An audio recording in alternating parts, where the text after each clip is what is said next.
ఇంత గొప్పవాడివి, ఇన్ని చెయ్యగలిగిన వాడివి, ఇన్ని లీలలు చేసిన కృష్ణ, నిన్ను నేను అంత గొప్పవాడివని ఇలా చూడ్డం కన్నా నాకు ఏది ఇష్టమో తెలుసా? నీ నీ లీలలన్నింటిలో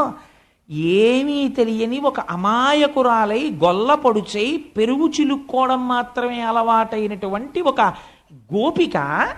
నేను నీ అమ్మని నిన్ను కట్టేస్తానని వెంటపడితే భయపడిపోయిన వాళ్ళ పరిగెత్తి ఆఖరికి అమ్మ పమిట జారిపోతుంటే, పువ్వులు రాలిపోతుంటే, కొప్పు విడిపోతే, అయ్యో పాపం మా అమ్మ నన్ను పట్టుకోవడానికి పరిగెత్తి పరిగెత్తి అలిసిపోయిందని అమ్మ మీద దాక్షిణ్యంతో దొరికిపోతే, లక్ష్మీదేవి కౌగిటికి దొరకని వాడివి, సనక సనందనాది మహర్షులకు దొరకని వాడివి, వేదములకు దొరకని వాడివి, ఋషులకు దొరకని వాడివి, ఒక అబల చేతికి చిక్కితే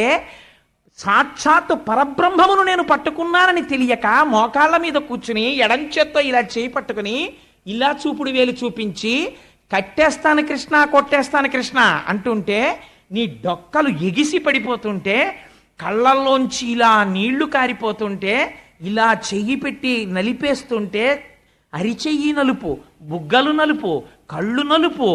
బుగ్గలు ఎరుపెక్కిపోయి ఇలా ఇలా ఇలా ఒదిగిపోయి భయంతో అమ్మా నన్ను కొట్టకే, అమ్మా నన్ను కొట్టకే అని ఆ రోజున నువ్వు భయపడిపోయినటువంటి లీల నా కళ్ళల్లో ఉంది కృష్ణ. ఎంత లీల చేశావయ్యా ఆ రోజున, నువ్వు నటించిన భయం చూసి భయానికి భయం వేసింది అది కుంతీదేవి.